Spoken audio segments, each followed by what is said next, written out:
Nope. Oh, me. Welcome into a brand new episode. We probably should have talked about that of Tribal Council Chat. As always, we are your hosts. My name is Bruce Heller, And my name's Brett Parnell. and we have a third person on the Zoom call today. The world's biggest Colton Cumbie fan, Kevin Oliver, is here today. No, Okay, that is Kevin and not I did true. not know buddy. he was going to say that. I That kind of is- just thought of that on the spot. I'm like, I gotta say something. I can't just be fully straight laced. That is terrible. My Yeah, that goodness. is. I don't think there is a world's biggest Colton fan, to be fair. No. I hated him a little less recently, though. I was Because, reading someone on some The Facebook Bill article. comment section the other day that says he's changed a lot. Oh well, so Bill is doing a one-man show in New York and soon in London, and Colton recorded a encouragement to people to go watch Bill's show. Yeah, they're apparently friends now. They are. Oh, wow. So I have a little. I hate him a little less after watching that. That is something I would have never guessed. No, actually, they said I was- right after the season ended, they became. Either way, do we want to introduce this episode that is for a player that's much more like than Colton? Yes, this is actually not the Colton episode. That may or may not be coming in the future, but I'm going to automatically use the power of veto and say that will never happen. I support this. Hey, it did get used this week. Nice. Not the person I wanted to see use the power of veto, but this is the other show. Yeah, you want to, Brett? Do you want to tell the audience what we have today? Yeah, sure. So we have brought in our friend Kevin, who is a big fan of this player. When this episode airs, so we're filming it the night before, but when this airs tomorrow, it will be what would have been the 35th. Whoa, that's a lot younger. That is not true either. It will be what would have been the 65th birthday of Keith Nale. So, wow. in a tribute to Keith, we are going to do the Keith Nale episode this week. I love the pop, Kevin. Applause to whichever of you two planned this, because I did not know it was his birthday tomorrow. And I put a notification in my calendar. We figured this out months ago on air. All you gotta do is go back and listen. Well, I put this in my calendar. I don't remember everything that happens on every show I'm on. Fair enough. I put this in my calendar of film this episode this week. I want to say in 2024. Yeah, we talked about it quite a while back. Yeah, I should not be expected to remember everything from that long ago. That's fair. Me and Brett did. Oh, he's yelling at the dog. Bruce, you're muted. I didn't yell. I just said stop squeaking so loud. Oh. Mercy, you do whatever you want, okay? Yes, that was my Keith Nale pop. Shout out to Todd. He 2 months ago he was doing a buy one get one 50% off deal. So I got Keith Nale and I got my mom her favorite survivor of all time, Boston Rob. Nice. So we have Keith Nale. Where's Keith Hammer at? Because where there's a nail, there's usually a hammer. I don't think it works that way. No, but Keith started his Survivor career on Survivor 29, San Juan del Sur, Blood versus Water. One of Bruce's favorites. My fifth favorite. Yes. Like it. Mm-hmm. Awesome season. Love Keith. So we start off. I mean, I guess Blood versus Water debut is something that is unique in Survivor. Maybe not so unique in another show I was just podcasting on, where we have a day zero, and Keith and Wes, a father and son team, are out by themselves having to start a fire before they meet their tribe mates. What was everyone's thoughts at this point? I kind of like getting to know people before the game starts. This is a fun thing. It's Keith and Wes are fun. Wes later at some point mentions to Probst's guest appearance on 2.5 Men, which was kind of funny. Yeah, the Day Zero thing is pretty cool. I'm kind of sad that we've never gone back to that. Yeah. But Keith Nale had my heart from the moment he stepped onto our screens. I'll tell you that. Nice. What? Anything you remember from the beginning, Kevin, that stuck out to you? Well, there's one simple thing that sticks out from Day Zero with Keith and Wes, and that is the fact that they lost their striker. I forgot about that. Yes. And then they got it to start the flint to start sparking with a rock, and then they snapped their flint in half. Yeah. So they just unfortunately went fireless for all of Day Zero. It stinks.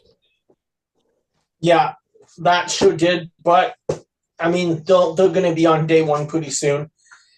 And starting day one, I guess the notable thing here in Keith's game is that in addition to Jeremy, Keith is the other player who recognizes who John is. And this kind of starts an early alliance in the game. Almost a throwback to Token Teams, where we have an alliance that's forming on Exile. Yeah. Yeah, we do. Because Val and Keith were the first people on Exile. That's right. 39. Which Jeremy had the ability to select, so he wanted to make sure Keith, who the two of them bonded over their profession, ended up spending time together with Jeremy's number one ally, his wife Val, on the other beach, so that therefore they would work together later in the game. Mm-hmm. Yeah, I thought it was funny. Which is very smart. And that also makes it that Val will then go back to camp and try to work with Wes. Mm-hmm. Very smart. I like seeing that. Didn't work out as well as Keith and Jeremy. Yeah. But I was watching some highlights earlier from the season, and there was one point when they were on Exile when Keith saw that Val was wearing this Boston shirt, and Keith goes, "I wouldn't even know how to talk in Boston. I haven't been north of Arkansas in my life." That was amazing. Hockey. Go to the puck. But yeah.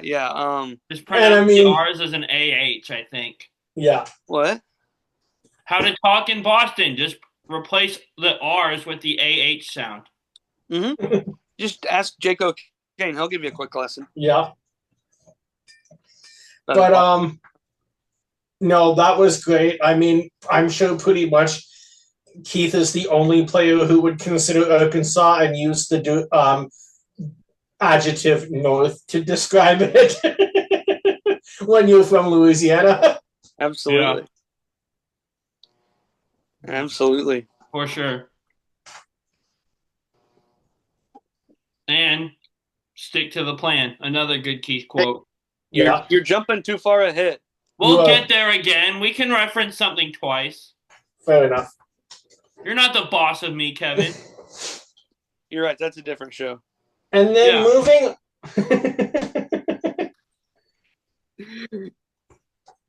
I don't even know what show you're talking about.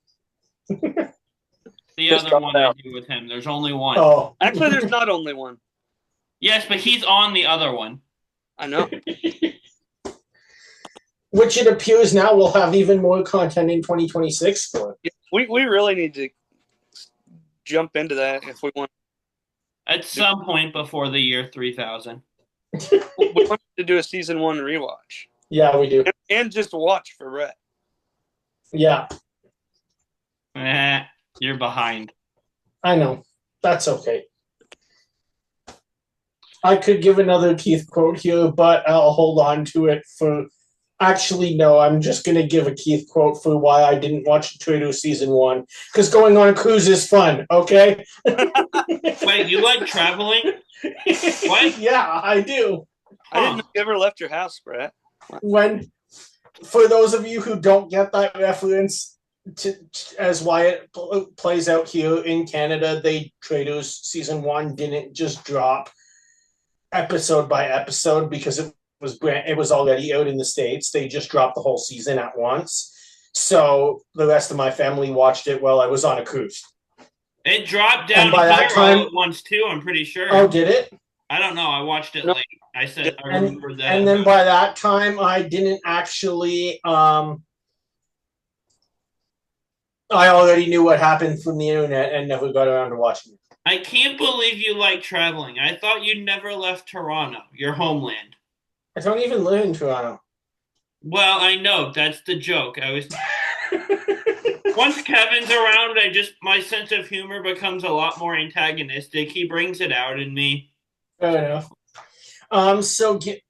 Bruce will keep up his new sense of humor. I will try to keep this podcast on track as best as I can. We have a fun moment in episode 4, I think it was, with the Sumo at Sea challenge that we've seen many times in Survivor, but Keith has to face off against Wes. I love this challenge so much. Yeah. Great battle between Keith and Wes, too. Yeah, absolutely. Alec and Drew, pretty good battle on this challenge also, as a side note. Wonder where they're at now. Probably at home. Yeah. Yeah, probably. Or at work. One of the two. That's true. They probably put about West somewhere because they look like surfer boys, so they might be on East. Or never graduated and are still living in a frat house. Or in their mom's basement. Drew and Alec, if you're listening, text me where you are right this very moment. So that Peru can come stalk you. Just because I'm curious. Yeah. Longitude and latitude coordinates, please. But this is not the Drew and Alec episode, is it? So no, it's not. Oh, it's not? No. Darn it, I prepped over the wrong thing. No, that's coming next off season, maybe. We'll see. That would be such a random episode to do. That would be. No one would want to listen to that. Nothing against them. They're just not super memorable. Yeah.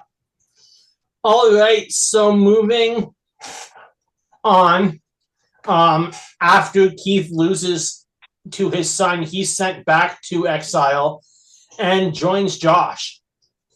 Josh. Yeah, absolutely. But before they decide to see which urn each player will take, Keith and Josh are already working out a deal. So Keith is really using exile to his advantage, maybe in a way that we haven't really ever seen. Mm-hmm. Mm-hmm. And the thing about Keith is the man has no strategy, but his social game is pretty solid, and we see that when he's able to do this exile stuff. He's so likable. Yeah. Yeah. Like, nobody doesn't like him. Jeremy gets frustrated with him, but that's just because, like you said, like there's not a strategic bone in his body. Correct. But Keith is just so incredibly likable, and he just gets along with everyone, which is a big strength. Mm-hmm. Hence why he got 4th and 5th in his 2 seasons. Yeah. Mm-hmm. So then we get to a tribe swap, and it doesn't look to be going that well for Keith as he's separated from Wes, yet everybody else is in pairs on his tribe. But I think this is a great spot to be in. It is, and I think he found that pretty quickly. Yeah. It did. And I mean, even if you look at the season, and Wes had a decent game, but like, look at the 2 players to come from this season who have the title of Sole Survivor. And look where their loved ones went home. Exactly. Natalie Anderson and Jeremy Collins. Exactly. Correct. I had to think for a second because I'm like, well, one of their loved ones is in Boston and the other's in New Jersey. I didn't realize you meant placement for a second.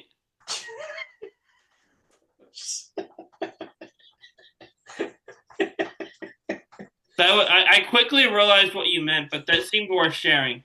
That was hilarious. But that does really give Keith a lot of room to play where it's like he might feel for a second like he is in the most danger. He's probably at this point the safest person on the tribe because he can vote with any loved one pair he wants. Exactly. Even though he didn't think he was the safest. Yeah. He thought that would be an easy vote against. And again, that kind of comes back to what you said of I love Keith, just not a strategic bone in his body. Yeah. So. But sometimes people win on their social game. Rupert went pretty deep in all of his into a couple of his seasons, and he never did anything strategic other than put rocks in his pocket. Yeah.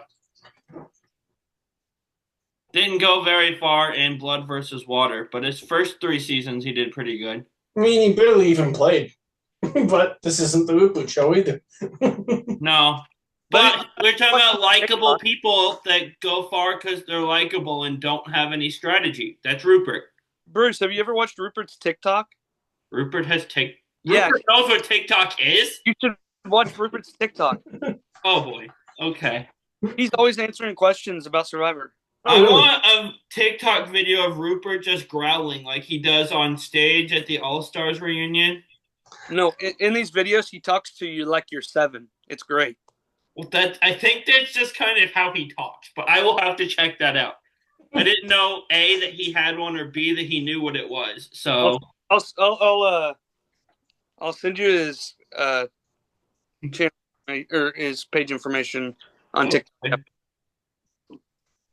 But again, this is the Keith episode.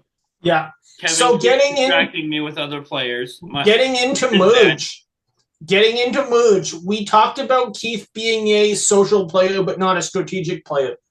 Generally, amongst the 3 pillars of Survivor, you need to have about 2 of them very well in order to make a deep run in the game. And yeah, Keith proves to have the second one as he wins the first individual immunity. Yeah. Which is ultimately useless because Julie decides to quit. Yeah. For many reasons that we may or may not be true that we've seen on X. That she didn't want to be there without John Rocker? That, or I've also saw Dale Wentworth say that she didn't want John going on a trip with Kelly.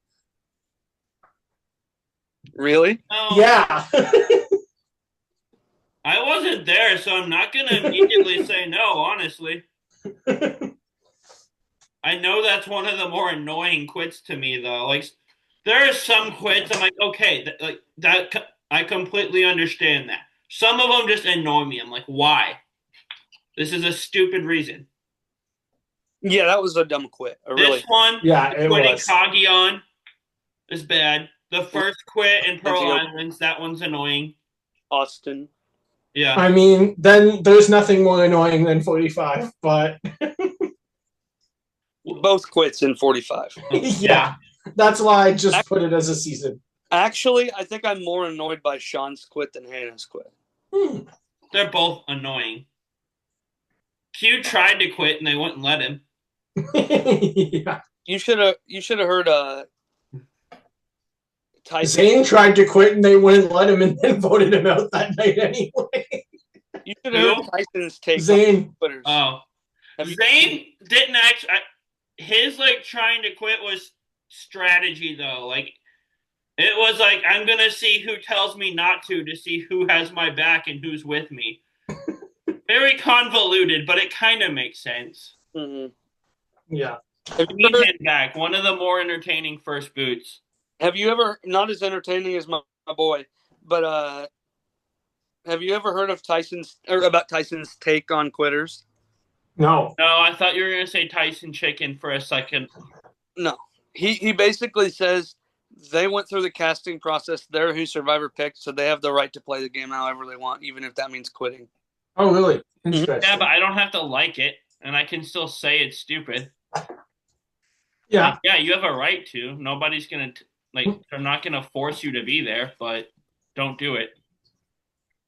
Yeah, I'm not saying I agree. That's just what And I feel like if Probst knew they were going to quit, he wouldn't have casted them. So. Oh, yeah. He made that very clear when Hannah quit on Fire.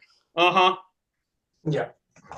We've got to be the show that promotes On Fire more than any other Survivor podcast as many times as it gets mentioned. Except for maybe the fact that there was one point in time where Rob Has a Podcast had an ad about On Fire. True. But where were we? This is also not the On Fire podcast, so. No, it's not. But if you listened last week, we came up with an idea to merge our shows and have Probst be a permanent co-host with us. So that would be wild. That would be awesome. I think that would go. That'd be great. I don't think that would go well. I don't know. That'd be really fun for me. I don't think it would be that fun for him, though. No. Well, yeah. And I don't think I want to be in that position because I'm kind of still trying to get on the show. Yeah. Who's going to apply for Traders? I don't think I'm eligible. I have a job now, and I don't. That makes it you guys both to leave for a month or two at a time, or however. It's only 2 weeks. Either way, like I don't know how. If there's any church that's going to let you, it's Berean. Yeah, I just don't want to ask about it. So I'm. Well, don't. I'm planning to ever apply for Survivor now. Apply, and if you. Because I can't tell them why I'm gone for a month, though. I have to just say, "Hey, I'm peacing out for a month." No, Bruce. You can. They have to sign documents. You can talk to your employer about it. Yeah. Well, I'll cross that bridge if I get there. You can't tell all your congregants about it, but like your elders, they could know. Yeah, but confidentiality stuff. Where were we? We were just after immunity and Julie quitting because stupid quit. Yeah, exactly. Kevin, stop distracting me. And then next we get to some points where Keith is maybe struggling a bit post-merge and is surprised by some votes. Mm-hmm. Yeah, he was left out of the loop quite a bit there. Yeah. Both with Josh and with Jeremy. Mm-hmm. Mm-hmm. But we said we would get back to it. Kevin, do you want to talk to us about probably his most famous line? Stick to the plan. That's what we're getting to now. Yeah. So basically, Keith Nale was on the chopping block at this point. He was going to be the one voted out. Yeah. And, well, actually, they were going to put votes on him and Wes to try to flush an idol. But Reed and Alec said that they would go against the original plan and vote with Keith and Wes to vote out John.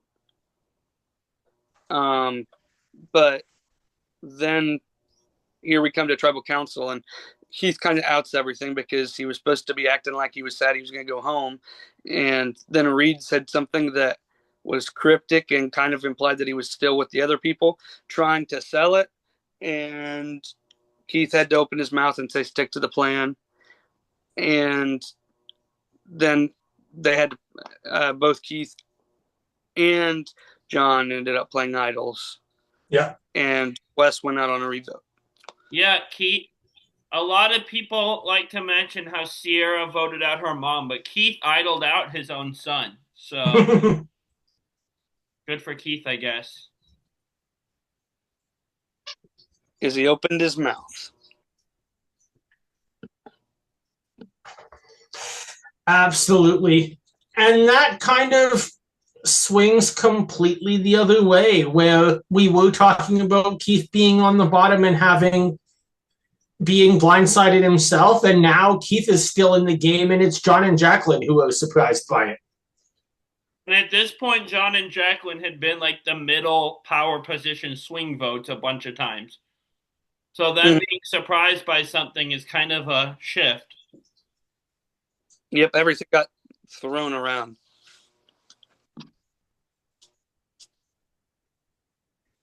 And so... And I think what happens when people don't stick to the plan. That's right. And I think Keith won another immunity or two in the late game. That he did.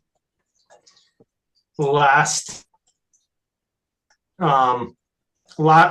won an immunity late, too late before his exit.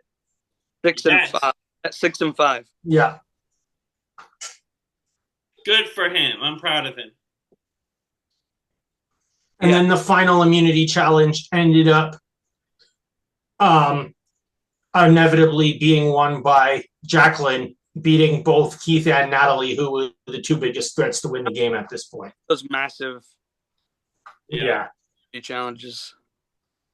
It was. For sure. And that's where he ends up going with a final three that would be Natalie winning against Jacqueline and Missy. Mm-hmm. And also, shockingly, the first or most recent final three where everyone gets a vote up until 48. Yeah. There was like a big gap in there. Everyone got a vote because it was a blood versus water. That's it. In a normal season, Natalie wins unanimously, I think. Forgets. I think Jacqueline might be competitive in some, depending on the scenario, but I think there's no chance Missy would ever get a vote from anyone other than Baylor. That was not the most recent season since 48. Mm. Heroes, healers, hustlers. Right. Everybody got a vote. That one doesn't count. That counts. It counts. No, well, I know. Well, I'm just messing with Kevin, but I was going to look and see if I had a fake idol planted under my chair, but I didn't put anything under there. So, But no, if 29 isn't blood versus water, my opinion is Natalie wins unanimously. Sure. And then with that, at final, Keith says that he wasn't really pleased with how Natalie played the game and the moral ethics of it, but he votes for her anyway to win. Yeah. I mean, look at his other options. Yeah. Yeah. Kind of like Game Changers when Andrea calls Sarah's gameplay gross 1,000 times. I'm pretty sure she still voted for her. Yeah. So, like, how bad can it be if you're still voting for it? And like 2/3 of the jury in Cagayan. Yeah.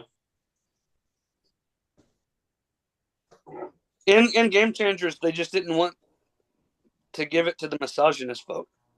Yeah. Yeah. Culpepper. Or Troy Zan to an extent, I would say. You know, I forget. And they also didn't know the practical joke that Sarah was going to play on them right after Final Tribal Council. I forget Troy Zan was in that final three, honestly, because people only basically were talking to her and Culpepper. Yep. So I forget Troy Zan was there, honestly, because he never felt like an option. Because if that is obvious before, maybe it plays out a little differently when the whole final three is in the same kind of vote. Yeah. So, yeah, Keith finishes 4th, unfortunately. Would have liked to have seen him get into the final three. Oh, I would have too. It would have made the season much more competitive. Yeah. I don't know what happens if Keith and Natalie go against each other. I think it would have been close. Yeah, I think she still wins, but it's closer than the actual vote was. Yeah. He definitely comes second. Yeah. Could win. We'll never know. Yeah. I'll ask Kipita later. 2 seasons later, I guess this was the first time that Survivor becomes in the hands of the fans. And that means that Keith Nale is coming back for a second chance. Yes. Did you vote for it? Yes. I've told you I did not vote for everybody who got on. I voted. The first 2 names that I checked off the list was Kelly Wigglesworth and Keith. Okay. And after that, my votes went kind of all out the window with people who didn't get on. Yeah. Mm-hmm. But And I watched everything out of order when I was watching it the first time. So I watched Cambodia before San Juan del Sur. I don't understand this order that you watched in. Did you I watch? don't. It was basically just whatever I felt like watching next. There was no rhyme or reason to it. I had heard Second Chances was really good, so I watched it. And then after that, I wanted to watch China. And then I kind of just bounced all the way around until I reached everything. Makes sense.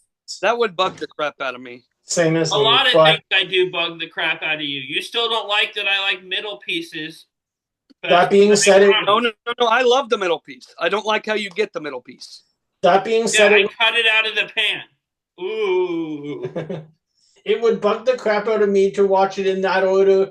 But that being said, at the same time, I'm pretty sure I watched season 1 when you guys were babies. So okay, speaking of me bugging Kevin, while we're on the topic, Brett, do you guys have Kit Kats in Canada?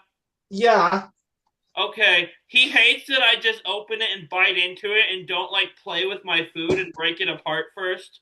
I can't take either side because I do both about half of the time.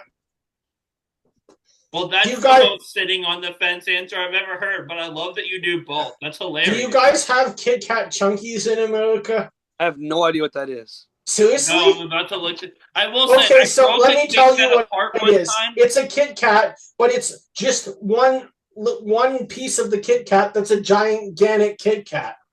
No, we do not have that. Okay, so that would be for someone like Bruce. Bruce, come up to Canada and buy a Canadian version of Kit Kat. Well, and sometimes you'll get one that's like a peanut butter or orange chocolate or mint or so on and so forth. Yeah, there's one that tastes like the ice cream drumsticks. You mean that we had at camp this summer? Yeah, 1 second. We had ice cream Kit Kats at camp this summer. No, like it's a Kit Kat Chunky that drumstick flavored. So you knew what Kit Kat Chunkies were, Bruce? No, he's looking it up because I told him. Oh. See, look, it's drumstick. Oh, wow, flavored. it is one. There is one. But what I love is that me and Kevin's mutual friend, who's the director at the camp me and Kevin hung out at, is on my side with this. So that's all I really need. Well, Bruce, whenever I get the point that I can finally get to a game, I will bring you a Kit Kat from this side of the border. Okay, I'm going to keep eating the normal ones the same way and not breaking them apart. I did break a Kit Kat apart one time and sent Kevin a video of it, and he still fussed at me. So, because it was unnecessary. He broke it in half when they were the miniature ones. All right, are we going to get talking about Survivor Cambodia? Yes. Kevin, stop distracting me. You brought but yelling at you is fun. So Keith is voted back by the fans to play in Survivor Cambodia, probably one of the most easiest decisions on that ballot.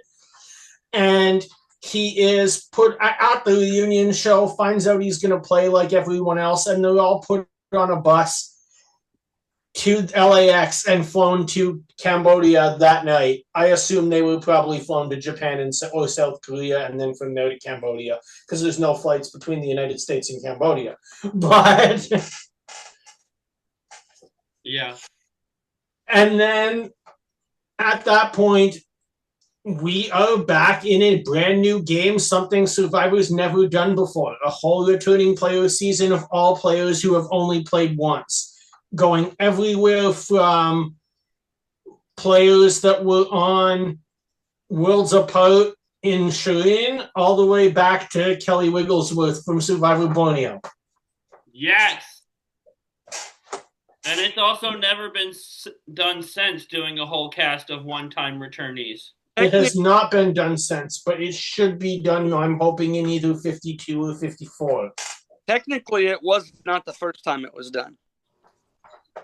That's fair. Thank you for making an All-Stars reference. True. But there were winners on that season. This season has no winners. It's all for players that are seeking their shot at redemption, many of whom made it almost all the way to the end of the game, or did get all the way to the end of the game and weren't successful. I would argue Terry still deserves a second shot at redemption. Yeah. But I can Keith see is that. really fun this season. Yeah, he is. And he plays with Kelly for the second time. He does. And he also plays with Jeremy for the second time. Yes. Yeah. So there's a big blood versus water contingent coming into this cast, which makes sense because it is in the top 10 cast they've ever brought together. San Juan del Sur represented too. Yeah, it did. 3 of the final 5 is wild, considering how many seasons were Yeah, represented on that season. What? And the other 2 were from Cagayan. Yeah, true. Oh, so, yeah, I love Keith on this season. So much fun. Mm-hmm. So where are we? Absolutely. Go ahead. We're gonna start with the original tribes, and we have a old alliance coming back together, and that's Keith and Jeremy being put on one beach. They started San Juan del Sur on one beach. They're now on the same beach again in 31, 1 year later. Yeah. I love seeing them together. Just so much fun. Such a fun pair. Yeah, absolutely. I like their interactions. And especially like the fact that both of them are work in the respective fire departments, but are from polar, complete different parts of American culture is just amazing. Exactly, because Keith's never been north of Arkansas. Yeah. No, he hasn't. But he does like going on a cruise, so he has been to Mexico. Yeah. Because if you go on north of Arkansas. That is not north of Arkansas. That is south of the United States, Bruce. Yeah, I was just clarifying for the audience. But if you leave from New Orleans on a cruise, you are going to Mexico, Honduras, Belize, Grand Cayman, or Jamaica. What if I want to go to New Mexico on a cruise? You'll run the ship aground before you get there, and you've just wasted $1 billion. River cruise. Is there rivers in New Mexico? I don't know. I don't know. There's got to be some river that goes west, and then just hop on another. They're like roads. You just hop from one to the other, I think. The Colorado River goes through the Grand Canyon, going west from Colorado to Arizona to Nevada. The Missouri River goes from St. Louis like all the way to the Pacific Ocean. That's what Lewis and Clark. Yep. So take that for a while, then get on another river, and we'll take a cruise to New Mexico. We'll figure it out. If Keith wants to go to north of Arkansas, he could take a river cruise all the way to Missouri. Yeah. All the way. Just directly north of Arkansas. But no, I love Keith and Jeremy together. Their firefighter bond, their just relationship is so great. Yeah. Mm-hmm. And then we have this is people in New Era Survivor always talk about how seasons are much better when we have a tribe swap. This is the season for tribe swaps. Yeah, because we get a quick one where Keith is swapped along with 3 members of his tribe from Bayon to Takeo, and he's moving with Sierra, Joe, and Cass. Fun fact, because I'm looking to go to Angkor Wat at this point. Did you guys know that the tribe names are names of temples within the Angkor Wat complex? I think I did. I'm not sure that I did, but something I knew. Angkor Wat is the big temple that everybody recognizes in Cambodia. Bayon is the second largest one. Takeo is one of the medium-sized ones. Angkor Wat is not the only temple there. If you want to see them all, it takes like a week. Let's take a week and just go podcast from there, live stream on Instagram. Bruce, just come when I'm there in December. Well, if I start walking now, I can probably be there by December of 26. You know, you can walk. You can go up to Alaska and hitch a ride back to that side of the world with Putin. I'm good. I'm Bruce, and I'm worried about leaving my church for 2 weeks to go be on Traders, but I'll start walking to Cambodia right now. Uh-huh. And that was more to be on Survivor because that you have to be gone for like a month and a half for that one. So literally talking about casting for traitors. Yeah, I changed it though. I was just talking about I was gonna say Survivor is even longer than a month and a half, but then I realized it's not 39 days anymore. Nope. No, 26, so about a month for filming, plus pre and post game stuff. Yeah. So but yeah. Getting back to Cambodia.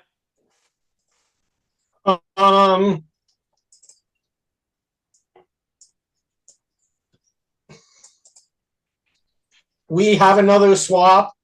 That's about it. This is where Keith is winning immunity, so not much happens. Spencer and Cass end up on the same tribe because there's a few episodes where like they're the main storyline. Yeah. Do you remember when that dummy got caught making eyes with another person on a different tribe after a tribe swap? What? Jeff Varner. Oh, yeah. Yeah. I don't even remember who he was making eyes at, but I think that was right at a tribe swap. Yeah, he did something, or like, because he was on the yellow team, the disaster tribe, and they like questioned his loyalty or something because of it. Mm-hmm. It became a whole big thing that got blown out of proportion. And then he went home, and I was happy. Yeah. He's played 3 times and was pre-jury every time, by the way. That he was. Which really shows that Jeff is not always right about Survivor, because in the Australia commentaries online, Jeff is just campaigning for Jeff Varner to come back, and he said how good he'd be if he was on All Stars. And the first time he came back, he was bad, and the second time he came back was one of the worst games of all time. With one of the worst moments of all time. Yeah, if not the worst moment of all time. At least the worst tribal council moment of all time. It was. I would call it the second worst human moment. Yeah, of all time, no question. Yeah. But after the tribes merge, we see that Keith has become one of the swing votes in the new merged tribe. Go ahead. That. Yeah, exactly. Yeah. Notably, now that we have a very famous alliance that is on the opposite side of him in the Witch's Coven. But we talked about this last season. What happened? I don't know. Oh. You mentioned the Witch's Coven, so I pulled my photo off the wall. Nice. Yeah, because Keith did do some votes with the Witch's Coven. That he did. But before we get there, just like last season, Keith has the immunity necklace at the merge tribal. Yeah. Is this the challenge that Joe passed out at, or was that the next one? That was the next one. The next one. Merge is the one where Cass goes home, I think. Yeah. And then the next one, Andrew Savage goes home after 9 votes got negated. And he gave the bird. Yeah. Yeah. At He least he made the jury that time. Yes.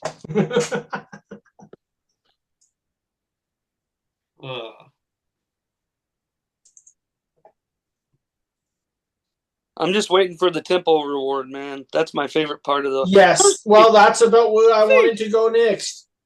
Is the temple reward and the Tuk Tuk. Yeah.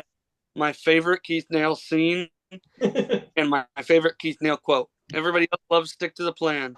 I love if my friend at home got asked if I was in a Cambodian temple or just got off the shuttle to Mars or from Mars, they'd say, well, guess he just got off the shuttle to Mars. Be sure Cambodia. That was great. So good. That was amazing. At Angkor Wat, one of the most notable rewards ever and most famous temples in the world. I mean, it and the Taj Mahal are the two most famous Hindu sites on Earth. And then he hijacked the Tuk Tuk. Yep. That was the Tuk Tuk.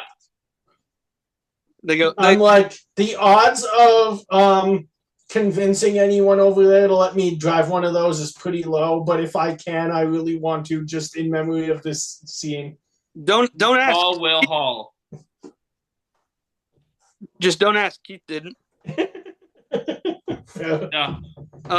It was really funny because the rest of the cast, or like people that were with him, were like, in 10 years, this is what I picture Keith doing: retiring and driving a Tuk Tuk on the beach.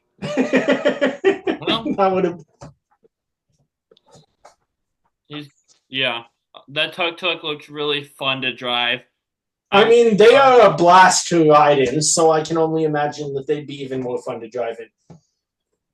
But I won't pay more when I'm in Southeast Asia to take a Tuk Tuk over taking a cab just because of how fun it is. Ooh, you've been to Asia. Fancy. And you have the money to pay extra for the Tuk Tuk. Ooh. I mean, the extra is like 50 cents, but prices there are very low. Nice. Yeah. Go Tuk Tuk. I love the Tuk Tuk. But then after that, we get into probably one of, I mean, when you think of controversial tribal councils, it's this and it's Sui. Yeah. Oh, yeah. This is one of the most, I think it has to be the most confusing moment in Survivor. It's the only one where Probst had to pause the show to like map it out on a whiteboard, football coach style. Yeah.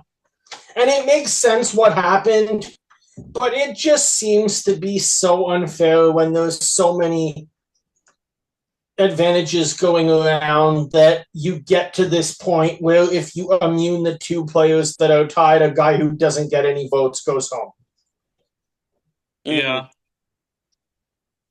I mean, production should have learned from this not to have that many advantages in the game.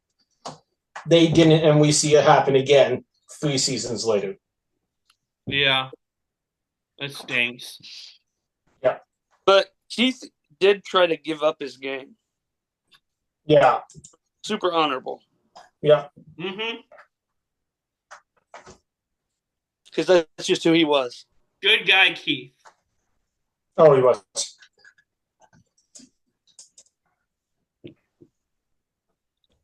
Mm-hmm. So and then go ahead. Keith goes to final tribal council, is on the jury again. He asked both Jeremy and Spencer why each other should win. At this point, I'm pretty sure he already knew he was going to vote for Jeremy. They've been allies from Survivor day one for both of them. This game day one, and then also Jeremy is going to win that vote unanimously. So the whole jury was pretty much on par with how the result was going to go while walking in. Mm-hmm. Did he ask Tasha anything? Not that I remember. Interesting. I have not met her, but she owns the Chick-fil-A and like closest to my house. So yeah, my parents' house, I guess. True. Still feels like it's mine because I lived there so long. But yeah. Anything else anyone wants to add before we get into a line blindside for Spook? You call Will Hall. What? Whatever. Wasn't that part of the Tuk Tuk thing? He was like, you call Will Hall? Something like that? He said something. I totally forget. But now this is sounding familiar. That might have been actually. I'm at least on topic this time. Last time we did You are. Pit Stop Pals, Kevin asked if I had anything to add, and the thought in my head had nothing to do with Amazing Race, and I shared it anyway. That's true. It did happen. I'm like, he asked if I had anything any thoughts. I'm like, yeah, I like cheese. But I still have thoughts on the episode. Yeah. I was on topic this time, so you. All right, well, let's get into a line blindside for Spook. Yeah, okay. Don't go first with me because I gotta think. Okay, I'm gonna go because I have one. Yeah, I do too. You guys ready? Yeah. I want to know if any of you can figure out where I'm going with this. Okay. I'm going to give you 3 players. There's a way that they're tied to Keith, but it might be totally abstract. Thinking's not my strong suit, by the way. Your options are Rob Mariano, Rupert Bonham, and Sandra Diaz-Twine. Go. The link is they all played Survivor, and so did Keith. Well, more than that, because everybody we could possibly give has played Survivor. See, I'm torn, because I don't like to go to the end with winners, but I don't trust that aligning with Rupert will get me to the end. And also, if Rupert ever got to the end, he's a sure shot to win the game. Yeah. So I'm going to blindside him because he'll help my team in challenges pre-merge, and I still believe in keep the tribe strong pre-merge, stay away from tribal. Yeah. Not everyone seems to anymore, but... And then I'm going to align with Rob because he rubs people the wrong way sometimes. Enough at least that Philip got a vote to win. So I think if I can go to the end with him, I have a shot of winning. If I can just keep his trust. Which leads me to first boot Sandra, because if I let her get to the end with me, I lose. Nice. So I'm also doing all those things the same. I think probably the easiest beat of the 3. Yeah. I'd also blindside Rupert over Sandra, more because I'd rather spend time with Rupert than Sandra. Yeah, I'm in line with all 3 of you. Well, with all 3 picks, though. Yeah. We're all on the same page. So Kevin is about to say something. He's thinking. Spit it out. I'm not really sure what it is. The only thing I can even think of is like all of them have played Survivor with a loved one. No. Boston Robin All-Stars on the boat trip. I was a state champion golfer. Rupert is known for fishing. Sandra organized the Survivor cruise. Golf is fun. Fishing is fun. Going on a cruise is fun. My favorite Keith quote. I was never going to get that. That's way too much thinking for me. Yeah, I couldn't have come up with that. Fair enough. I have a bit of a tradition when Kevin's on the show to give like terrible options for this game. Oh. And I'm breaking tradition this time. Okay. Because here's the thing. Me and Brett have talked about this recently. We both started watching Big Brother this season, and Kevin's watching it. So I wanted to go with people from the season. And I was going to go with people I knew Kevin didn't like from the season. Like I was going to throw Jimmy and 2 others along those lines in there. The problem is I don't want to pick between those people. So I'm giving you 3 people I like from the current Big Brother. And you have Lauren, Keanu, and Vinny. You're welcome for not being terrible, by the way. I expected applause. I am going to align with Lauren, blindside Keanu, and first boot Vinny. Interesting. So I like Lauren. I wanted to align with her. But when she was in power as head of household a few weeks ago, I forget what she did. Something with the nominations. I remember thinking how scared she was playing. And I don't know that I want to play Survivor with someone that's playing a scared game. So I'm going to align with Keanu because he puts his foot in his mouth sometimes. He rubs people the wrong way sometimes. And I'm going to blindside Vinny, unfortunately, because I can't let that guy get very far. He's too social. Yeah. Yeah, I am aligning with Keanu, both because of his physical prowess and the fact that he likes to piss people off. He says the quiet part out loud. Like, yes, the game is pick everyone off. You don't need to say it. Yeah. I'm going to blindside Lauren and get Vinny out because I don't want Vinny anywhere near anything. Yeah. Yeah. I can't believe you hate the hard-boiled detective. I love the hard-boiled detective. Kyle and I got quite a few laughs at that last night. I was laughing watching last night's episode today when they had the whole little detective show black and white montage of him talking to people. Mm-hmm. All right, so do you have 3 names now?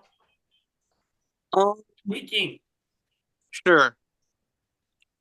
When I first got into Rob Has a Podcast, it was not that long before Keith Nale died. And they had several people come on and talk about Keith Nale or they had several people record things about Keith Nale. I remember that. So I'm also going to give you a couple winners here. Or I don't know if I want to give a winner or not. Okay, yeah, this is how we're going to do it. Josh Canfield, Kelly Wentworth, Natalie Anderson. Nice. But you said a couple winners. That's only one winner, by the way. Correct. I changed my mind last minute. Okay. Because well, I like correcting you when I can. I don't get the opportunity very often. So I wasn't going to put Kelly in there because I thought that was going to be too easy for you. So it was going to be Jeremy and Natalie. And then I was like, wait a second. And then I was like, wait a second. If I take Jeremy out and put Kelly in, then I'm making Bruce decide between his co-favorite player and his favorite. Nice. Yeah, I'm going with my favorite player. I'm going to align with Kelly because we'll go to the end and either I win or I get to watch her win, which is kind of a win for me. And then blindside Natalie and first boot Josh. I am going to be different than Bruce here. I am going to align with Josh.